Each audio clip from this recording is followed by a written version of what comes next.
All right, सो आज से start करते हैं चरक चिकित्सा चैप्टर नंबर 9 उन्माद चिकित्सा अध्याय। तो चरक एंड काश्यप अनुसार 5 भेद हैं, वी पी के एस आगंतुज और सु ब माशा सुश्रुत वाग्भट माधव और शारंगधर अनुसार 6 भेद हैं। उन्होंने आगंतुज न मान के मानस और विषज माना है। ठीक है, अब हम विमर्श देखेंगे। पहला ही जो विमर्श है उसमें कुछ बेसिक चीज़ें बताई हुई हैं उन्माद के बारे में। तो देखते हैं, उन्माद यह शब्द उद पूर्वक मद धातु से घन प्रत्यय करने पर बनता है। उद का अर्थ होता है उन्मार्ग या ऊर्ध्व होता है, अर्थात दोष ऊर्ध्व भाग में जाकर मस्तिष्क को विकृत कर मद उत्पन्न करते हैं।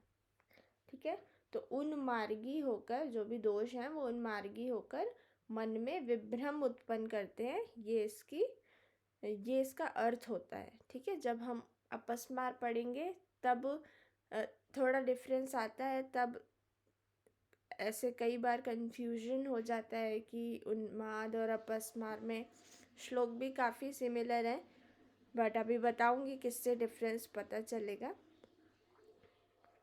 ठीक है, तो मस्तिष्क को विकृत कर मद उत्पन्न करते हैं। लास्ट लाइन देखेंगे विमर्श की ही, यह एक मानस रोग है, इसमें मनोवह धमनी में दोष आश्रित होकर मन को दूषित कर देते हैं। ठीक है, मन को दूषित करते हैं, मन को विभ्रम उत्पन्न करते हैं मन का। ठीक है, अब निदान देखेंगे, बड़े ही सिंपल इसके निदान है। कारण, ठीक है, विरुद्ध दुष्ट असुचि भोजनानि, ये सभी को याद करना है। निदान बहुत ही सिंपल सा श्लोक है, अभी याद हो जाएगा सभी को। विरुद्ध दुष्ट असुचि भोजनानि। ठीक है, कैसा भोजन हो गया? विरुद्धाहार जो हम पढ़े हैं, सभी लोग पढ़ के आए हैं। विरुद्धाहार दुष्ट है ना, दुष्ट बहुत सारे चीज़ों में हम देख सकते हैं कि जैसे अत्यंत दोष को बढ़ाने वाले कृत्रिम विष, मधु, घृत आदि कोई दुष्ट भोजन है, और या असुचि भोजन है। ठीक है, अपवित्र है, गंदी थाली में है, या कोई भी चीज़ है शुद्धता से ना बनाया गया हो। जैसे यूजुअली माँ बाप क्या देते हैं एग्जाम्पल पानी पूरी का, कि वो तो बड़े गंदे अनहाइजेनिक तरीके से बनाते हैं और फिर भी खाते रहते हैं। ठीक है, तो वो एक ले सकते हैं असुचि में। फिर सेकंड पार्ट क्या हुआ कारण का? देवता गुरु द्विज का अपमान। ठीक है, देव गुरु द्विजा नाम। ठीक है, फिर क्या हुआ? भय या हर्ष से होने वाले मानसिक अभिघात। ठीक है, मानसिक अभिघात और अन्य विषम चेष्टाएं। ठीक है, जब हम विषम चेष्टा पढ़ते हैं तो ये अपस्मार का लक्षण भी है। ठीक है, पूछा गया था एक बार निदान में ही कि मानसिक आघात से होता है या नहीं है। ठीक है, तो सेकंड हाफ में मनो अभिघात लिखा हुआ है, तो ये याद रखेंगे। तो पहला क्या हो गया? पहले आहार से हो गया विरुद्ध दुष्ट असुचि। सेकंड पॉइंट क्या हो गया?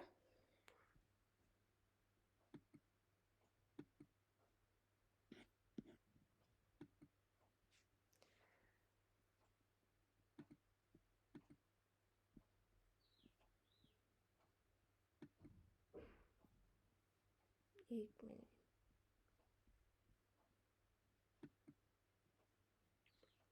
सेकंड पॉइंट क्या हो गया? देव गुरु और द्विज अपमान। थर्ड पॉइंट क्या हो गया? भय। ठीक है, भय या हर्ष, बहुत ज़्यादा डर लग गया या इतने ज़्यादा खुश हो गए कि खुशी के मारे पागल हो गए, है ना। और रात में कभी इतना डर लग गया, ऐसा लग रहा है कि बस कोई बेड के नीचे से एक हाथ आएगा हमें मार डालेगा, ठीक है। दोनों ही चीज़ों से उन्माद हो सकता है, तो हमेशा न्यूट्रल रहना चाहिए। खुशी में बहुत ज़्यादा खुश नहीं और दुखी में बहुत ज़्यादा दुखी नहीं, है ना। ये सांसारिक मोह माया में नहीं रहना चाहिए, न्यूट्रल रहना चाहिए, कोशिश करना चाहिए। मैम हाँ नैन्सी। मैम, ये पूरा श्लोक इम्पोर्टेंट है या फिर जो भी वर्ड्स आप बोली हैं वो इम्पोर्टेंट है? पूरा श्लोक इम्पॉर्टेंट है, ठीक है। सेकंड हो गया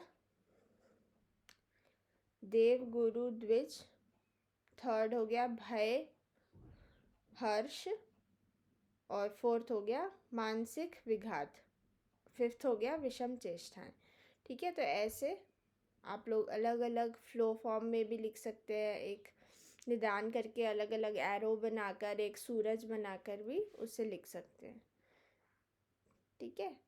जैसे बीच में कारण लिख दिया और उस आसपास से एरो बनाकर ये कारण लिख दें, ठीक है। अब हम संप्राप्ति देखते हैं, ये इम्पोर्टेंट है।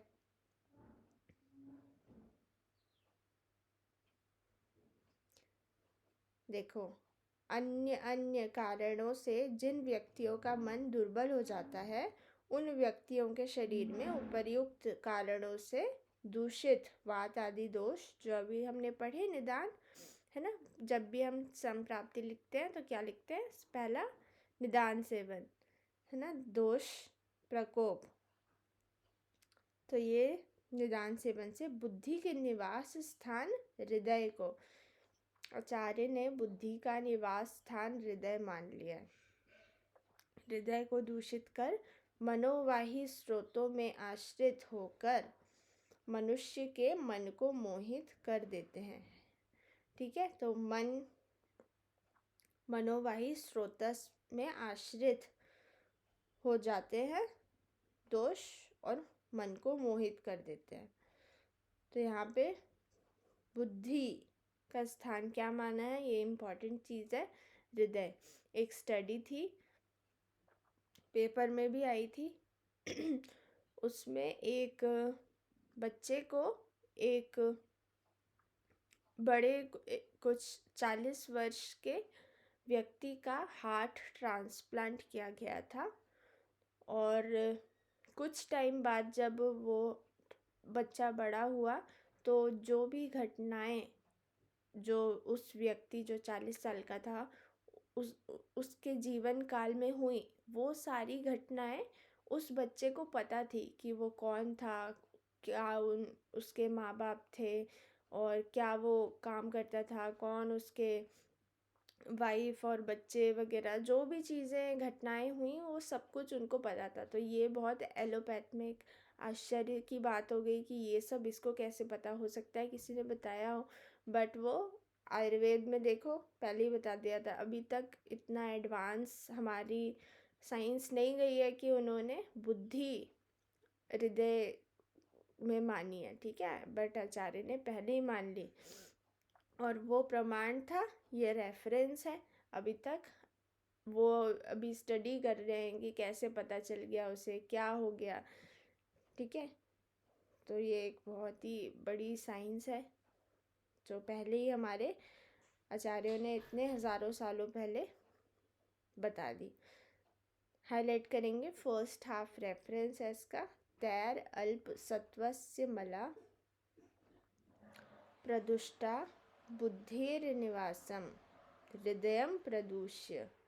जहाँ बुद्धि का निवास है हृदय, वो दूष्य हो रहा है, ठीक है। और जिनका अल्प सत्व है, जिनका सत्व बहुत अच्छा है, जिन्हें डर नहीं लगता, बहुत बहादुर हैं, स्ट्रांग हैं, उनको भी उन्माद नहीं होता कभी, ठीक है। कुछ थोड़ा हुआ रोने लगे, कुछ खुशी मिल गई, बिल्कुल सबको फ़ोन करके बता दिया, ठीक है। हर अवस्था में हमें न्यूट्रल रहना चाहिए। ठीक है, ये जो लाइन है फर्स्ट हाफ ये रख के पूछता है उन्माद है, अपस्मार है, बोथ है। ठीक है, तो ये उन्माद की लाइन है, क्योंकि ये लाइन जब हम पढ़ते हैं तो कहीं भी लिखा हुआ नहीं है ना उन्माद है, अपस्मार है, और पता भी नहीं चलता है।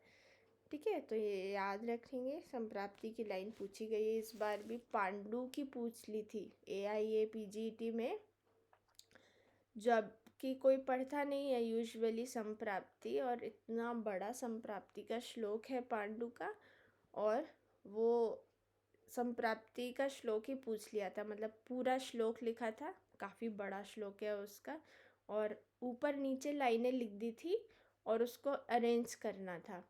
तो ये AIA-PGT 2023 का क्वेश्चन है। ठीक है, तो क्वेश्चन से भी पूछते हैं। ठीक है, संप्राप्ति से भी पूछते हैं क्वेश्चंस।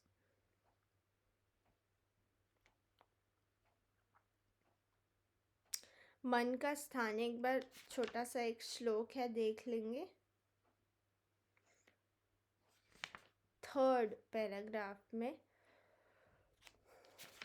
देखेंगे, 6th या 7th लाइन में होगा आप लोगों की बुक में। यहाँ पे मन का स्थान बताया गया है, शिरस्ताल्व अंतर्गतम सर्व इंद्रिय परम मनम।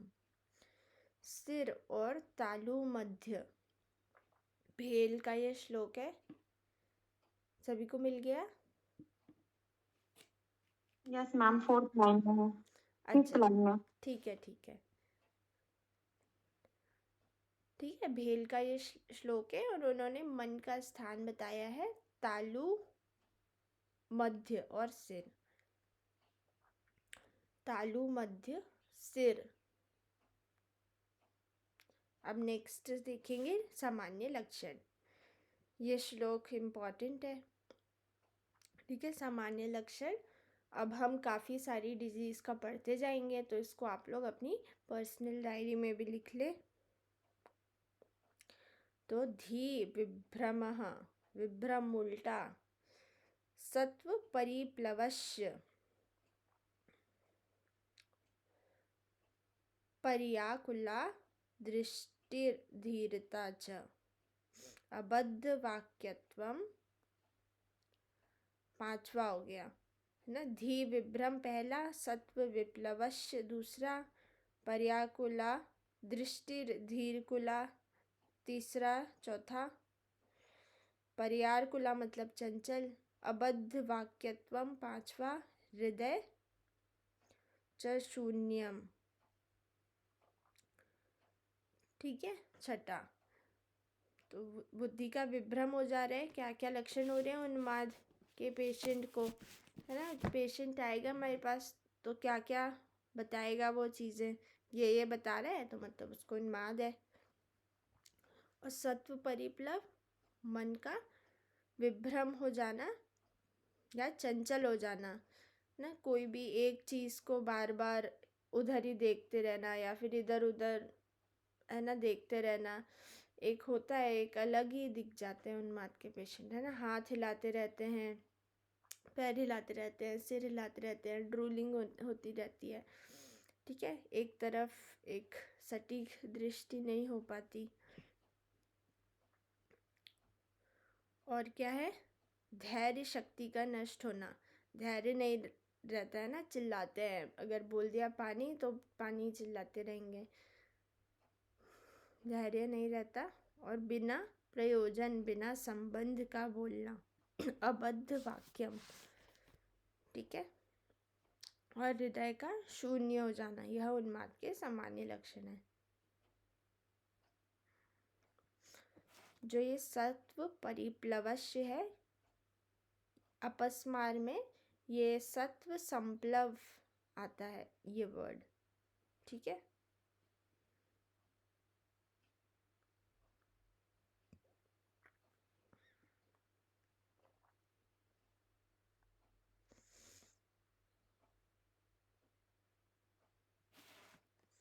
नेक्स्ट देखेंगे उन्माद में चित्त की अशांति। कुछ आचार्य ये जो सामान्य लक्षण है इनको ही पूर्व रूप मानते हैं। ठीक है, तो चित्त की अशांति इतना इम्पोर्टेंट नहीं है ये श्लोक, बस इसमें स्मरण शक्ति बुद्धि संज्ञा के नष्ट हो जाने से जब वह मूढ़ चेष्टा को विकृत मन वाले पुरुष सुख दुख सदाचार धर्म का ज्ञान नहीं रह जाता तो उसे शांति कहाँ रहेगी, अर्थात उसे कहीं भी किसी प्रकार की शांति हो नहीं पाती, अतः वह मनुष्य का मन इधर उधर सर्वदा भ्रमण करता है। भेद इम्पॉर्टेंट है, इसके 2 भेद बताए हैं। ठीक है, सुश्रुत ने 6 बताए हैं। समुद् भ्रमम बुद्धि मनः स्मृति उन्माद आगंतुज निजोत्थ आहु। बुद्धि मन स्मरण शक्ति के विभ्रम स्वरूप उन्माद रोग आगंतुज और निज 2 भेद होते हैं, और निज हम लोगों को पता है VPKS।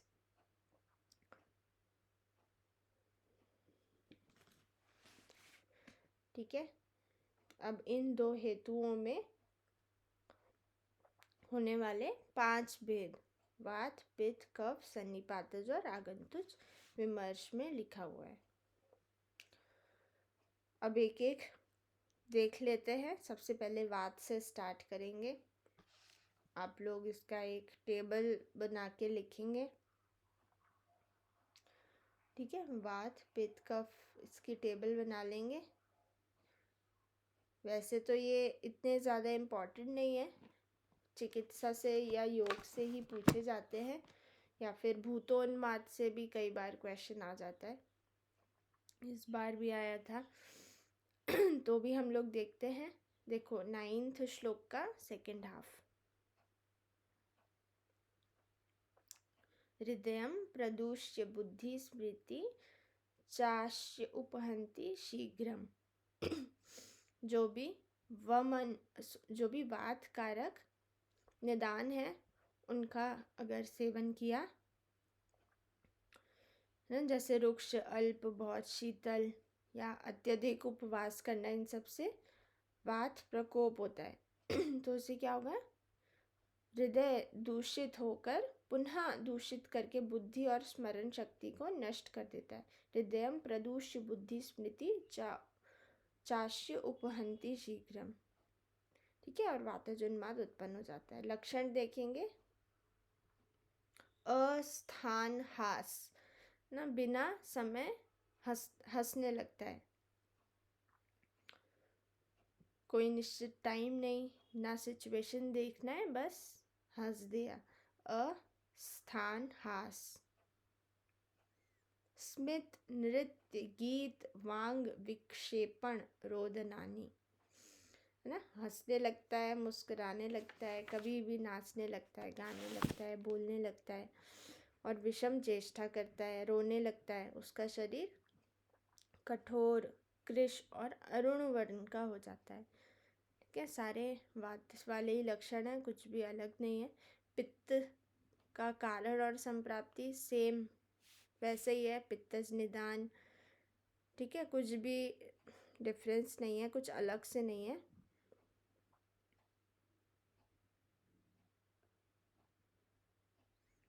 यहाँ पे अत्य उग्र है ना, अत्यंत भयानक उन्माद उत्पन्न होता है। इसमें अत्यंत उग्र वेग आता है। कारण में ही लिखा हुआ है 11वें श्लोक के सेकंड हाफ में, उन्मादम अत्य उग्र मनात्मकस्य। ठीक है, तो उग्र वेग आता है। लक्षण में देखेंगे, लक्षण इम्पोर्टेंट है। अमर्ष है ना, अमर्ष क्या होता है, असहनशीलता, संरंभ, रेड आई, इतना ज़्यादा उसको गुस्सा आएगा, इतना वो ब्लड सर्कुलेशन बढ़ेगा। ठीक है, लालिमा छा जाएगी, लाल हो जाएंगी आँखें। और विनग्न भावा और संतर्जन, दूसरों को दुखाना या धमकाना।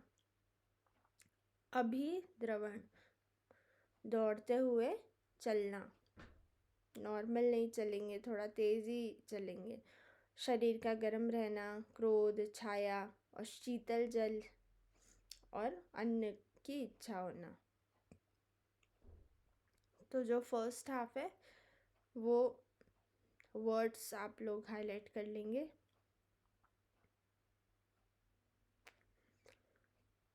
ये अति द्रव लिखा हुआ है श्लोक में, संतर्जन अति द्रव, तो उसको टीका करके अभिद्रवण किया हुआ है। अति द्रव से मीनिंग नहीं आएगा उसका, ठीक है, अभिद्रवण। तो ये हम लोग अभिद्रवण ऐसे भी बात का भी लगा सकते हैं, तो ऐसे याद रखेंगे। कफ देखेंगे। कफ में क्या है? बुद्धि स्मृति च उपहत्य चित्तम प्रमोहन संजयेत विकारम। जो थर्ड लाइन में देखो, कफ हृदय का रूप मर्म स्थान में जाकर वृद्ध होता है, ठीक है। जो पूर्व भोजन करते हैं ऐसे व्यक्ति के, जो भी कफ कारक भोजन करते हैं, विषम, जो चेष्टा नहीं करते और मंद चेष्टा रहती है जिनमें, और उसमें क्या होता है, शरीर में ऊष्मा के साथ कुपित कफ हृदय रूप मर्म में जाकर वृद्ध होता है। हृदय प्रदेश में बढ़ा हुआ पित्त के साथ कफ बुद्धि और स्मरण शक्ति को नष्ट करता है। लक्षण इम्पॉर्टेंट हैं सभी के, लक्षण हाईलाइट करेंगे। ये पूछा गया है लक्षण कई बार। वाक् चेष्टितम, मंदम, कम बोलना पसंद करते हैं। अरोचकस्य, नारी विविक्त प्रियता अति निद्रा। सर्कल कर लेंगे इसे, काफ़ी इम्पोर्टेंट है।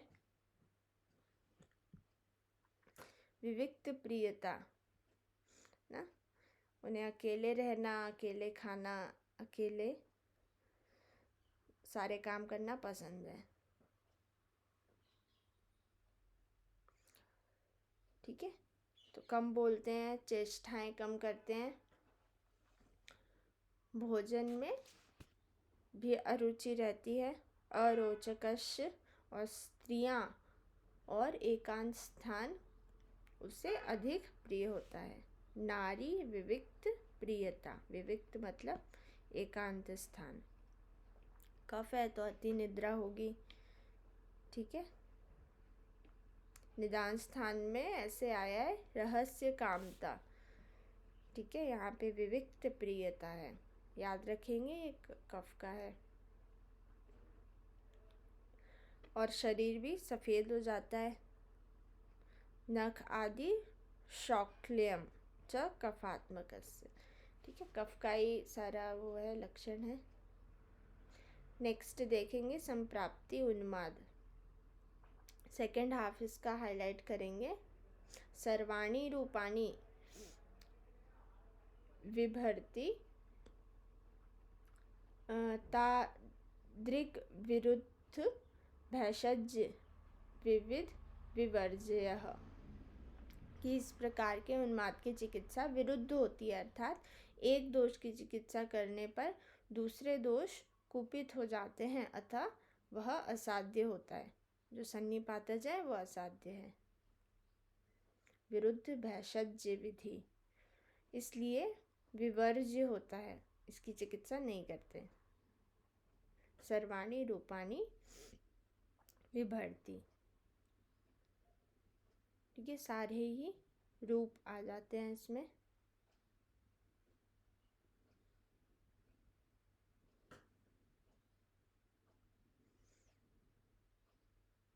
ऐसे ही श्लोक वातज प्रमेय में सेम दिखता है हमें, ठीक है। तो ऑप्शन रख के पूछा जा सकता है, उसमें भी विरुद्ध करके ऐसे वर्ड आता है, इसलिए वो भी वातज प्रमेय भी असाध्य होता है, ठीक है, उसकी भी चिकित्सा नहीं करते हैं, तो साइड में लिख लेना। आगंतुज उन्माद के कारण देखते हैं। आगंतुज उन्माद स्टार्ट कर रहे हैं।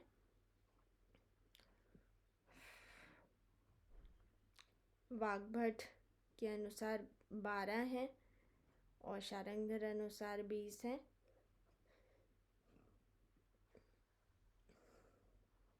मैम क्या 12 और 20 है?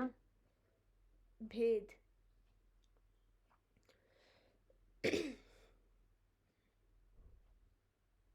सिर्फ आगंतुक उन्माद के?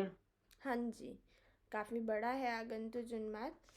वैसे तो यूजी में नहीं पूछा जाता है ये ना, आप लोग इसको पीडिया में पढ़ेंगे। बाल ग्रह के नाम से भी इसमें कुछ चीज़ें आती हैं, है ना, कुछ चीज़ें कॉमन है।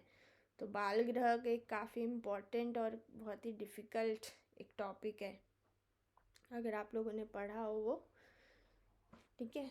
तो खैर इसको नहीं, ये पूछा नहीं जाता है। देखते हैं, सबसे पहले कारण देखेंगे आगंतुज उन्माद के कारण। मैम मैम ये 12-20 किसके अकॉर्डिंग है? वाग्भट और शारंगधर।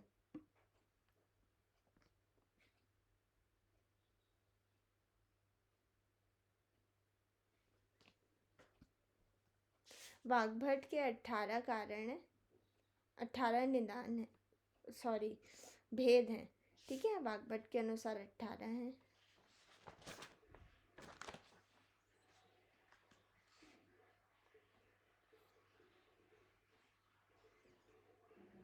सुश्रुत अनुसार 8 हैं।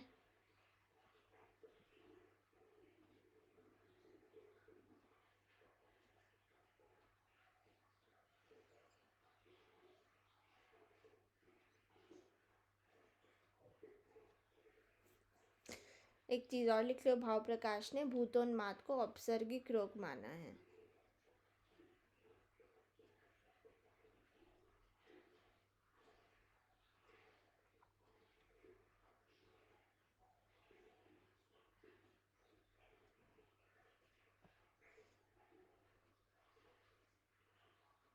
ठीक है, देखें, देवता, ऋषि, गंधर्व, पिशाच, राक्षस, पितृग्रह का अपमान करने से, अनुचित रूप से नियम, व्रत, पूजा पाठ आदि करने से तथा पूर्व देह से किए गए अनुचित कर्म आगंतुज उन्माद के कारण होते हैं।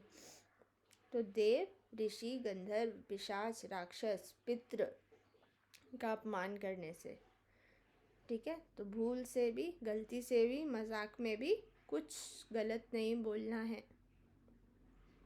और कोई बोले अरे क्या होता है एकादशी, क्या होता है सोमवार के व्रत रखने से, क्या होता है मंगलवार में व्रत रख लो, कुछ नहीं होता ये करवा चौथ, कुछ नहीं, आयु नहीं बढ़ती, है ना, फिर वो अच्छा पाप देते हैं। ऐसे कभी भी निंदा नहीं करना चाहिए। आप लोग व्रत रखें नहीं रखें, कोई रखे नहीं रखे, पूजा पाठ, व्रत, नियम, इन सब का कभी भी भूल से भी, गलती से भी अपमान नहीं करना चाहिए, ठीक है।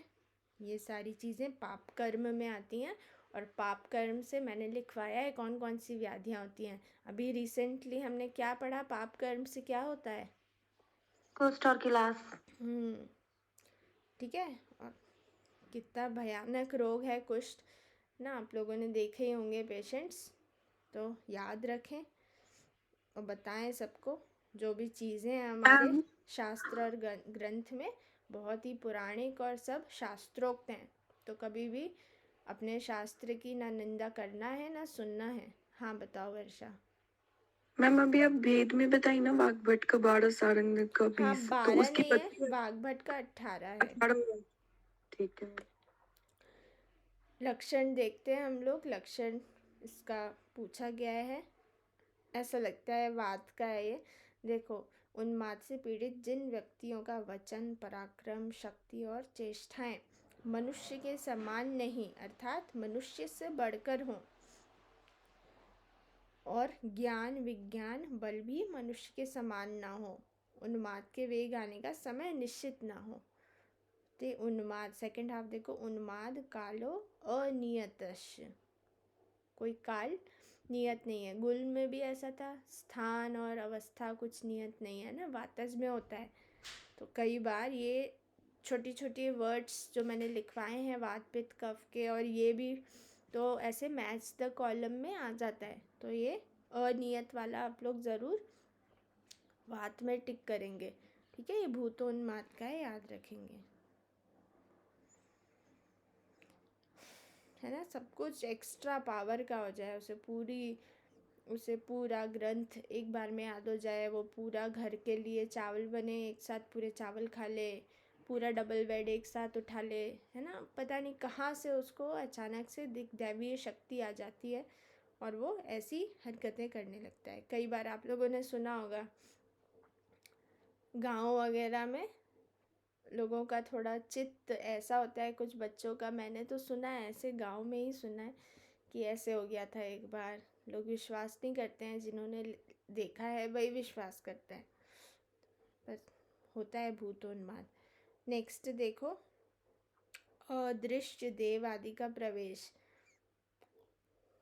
देख लेते हैं। ये देव आदि ग्रह अपने गुण के प्रभाव से मनुष्य के शरीर को दूषित न करते हुए अदृश्य रूप से वेग के साथ शरीर में इस प्रकार प्रवेश करते हैं। अब हाईलाइट करेंगे। शीशा में छाया प्रवेश कर जाती है तथा सूर्यकांत मणि में आतप प्रवेश कर जाता है।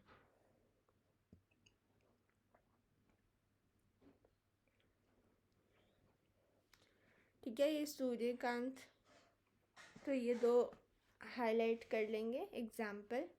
शीशा में जब छाया प्रवेश करती है, सूर्यकांत में सूर्य की किरणें।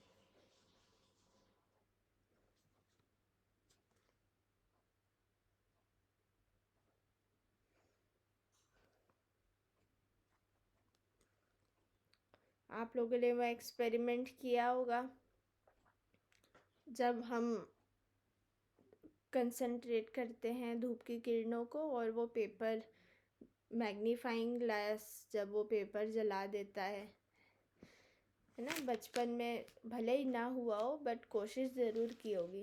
किए सबने?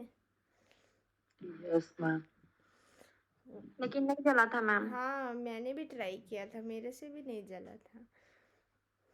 मैं तो बड़ी एक्साइटेड थी। बट शायद ऐसा हो सकता है कि उतनी धूप ना हो उस टाइम, या फिर जो कंसंट्रेशन होना चाहिए, जो बड़ा थोड़ा होना चाहिए ग्लास, वो ना हो ना। बहुत सारी कंडीशन हो सकती हैं, पर मैंने देखा ज़रूर था वीडियो में कि हो जाता है। चलो देखते हैं हम लोग। लिख लो, सुश्रुत, चरक, माधव 8 भेद, है ना। वाग्भट 18 है, शारंगधर 20 हैं, 12 नहीं है, ठीक है। भूतोन्माद के भेद हैं ये।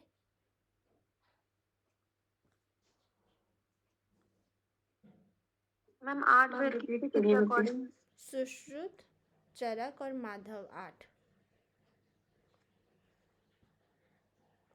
सुश्रुत, चरक, माधव।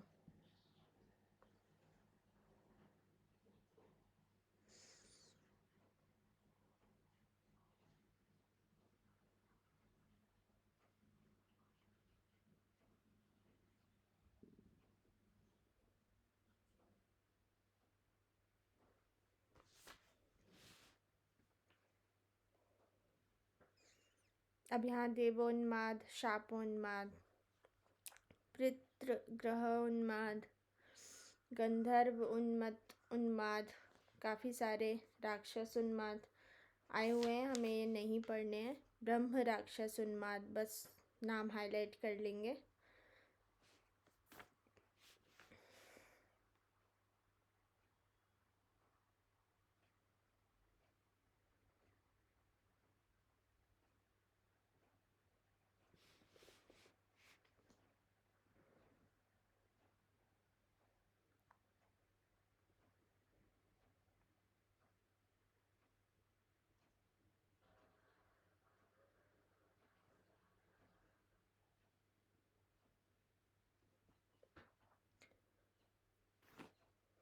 लिखेंगे, एक ट्रिक लिख लें इनको याद करने की।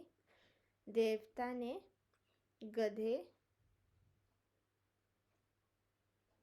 गधे पिता को श्राप दिया।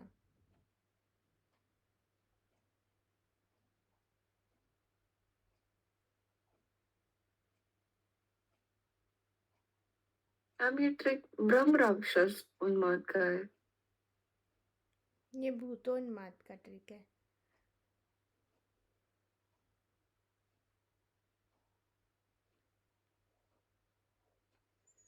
मैम रिपीट करिएगा ना ट्रिक। देवता ने गधे पिता को श्राप दिया। देवता से देवोन्मत्त, इसको डिकोड आप खुद भी कर सकते हैं देख देख के। गधे से गंधर्व उन्मत्त, प से 2 है, पितृग्रहोन्मत्त, पिशाच उन्मत्त,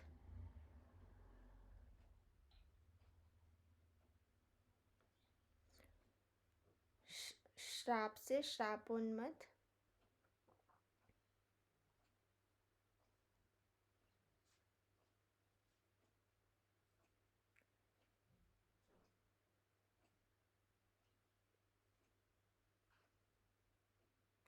जो श्र है तो श्र के र से राक्षस उन्मत्त भी याद कर सकते हैं।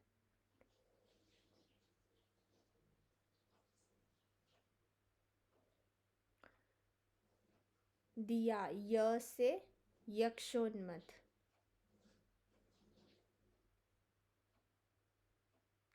एक और बचता है ब्रह्म राक्षस उन्मत्त ये एक्स्ट्रा है, ठीक है। तो देवता के व से भी हम कर सकते हैं और एक्स्ट्रा प्लस लिख के भी लिख सकते हैं ये।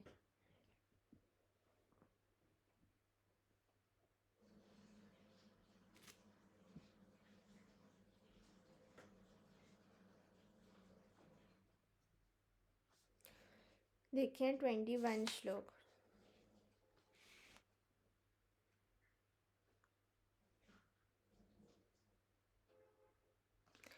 एक सुश्रुत का मत लिखेंगे। चरकोक्त ऋषि ग्रह व ब्रह्म राक्षस के स्थान पर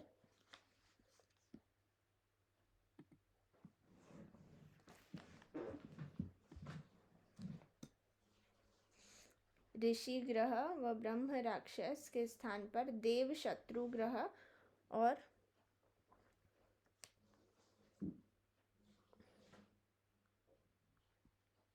मैम रिपीट कर दीजिएगा।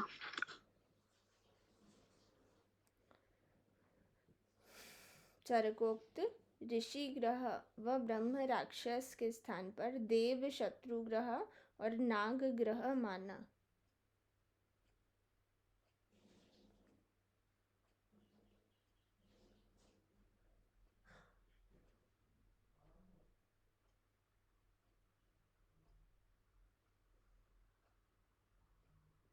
ठीक है।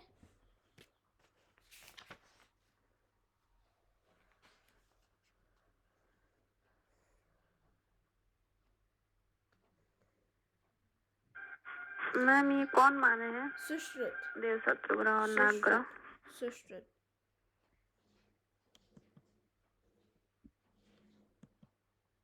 मैम ऋषि ग्रह किसको बोल रहे हैं? चरकोक्त ऋषि ग्रह बताती हूँ। मतलब चरक ऋषि को कौन सा ऋषि ग्रह कौन सा वाला था?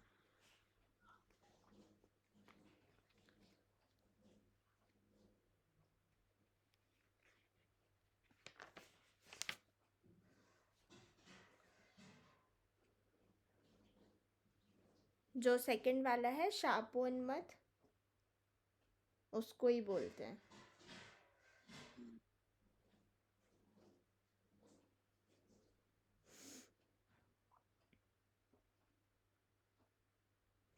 ठीक है।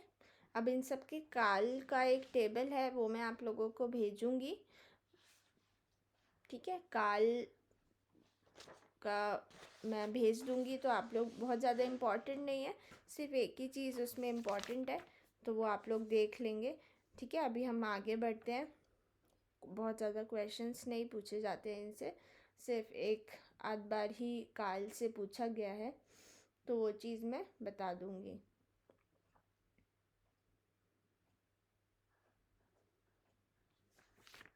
लास्ट लाइन देखेंगे, इसकी हिंदी में देखेंगे पहले। इस प्रकार ग्रहों की संख्या असंख्य होती हुई भी जो बहुत ही प्रसिद्ध और प्रभाव वाले और अधिक रूप से मनुष्यों के शरीर में प्रविष्ट होते हैं, उन 8 ग्रहों की व्याख्या यहाँ की गई है। ठीक है, वैसे तो भूतोन्माद असंख्य होते हैं, बट यहाँ पे जो बहुत ज़्यादा होते हैं उनका वर्णन किया गया है। इत्य अपरिसंख्येयानां ग्रहाणाम् अविष्कृततमा अष्टावेते व्याख्याता।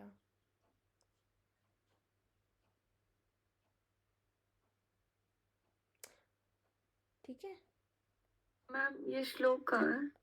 21 का लास्ट लाइन है श्लोक 21 श्लोक में लास्ट लाइन। भूतोन्माद की साध्य अवस्था देखते हैं, 3 प्रकार से होता है। ये हम लोगों ने निदान स्थान में पढ़ा है, हिंसा, रति, अभ्यर्चना। ठीक है, लास्ट लाइन देखें 22 श्लोक की,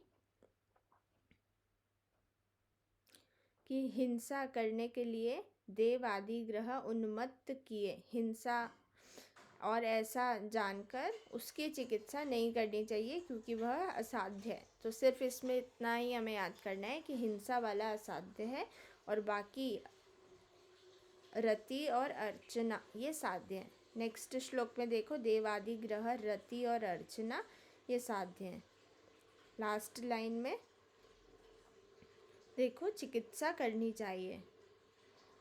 ठीक है, रति और अर्चना इनकी चिकित्सा करनी चाहिए, मतलब कि ये साध्य हैं।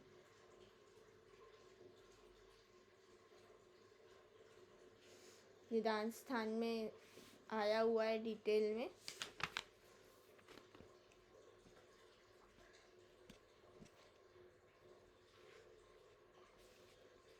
चिकित्सा प्रारंभ अभी से करना है या कल से करना है?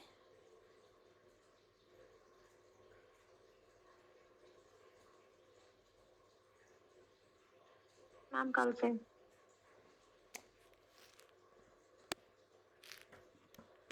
ओके ओके, हम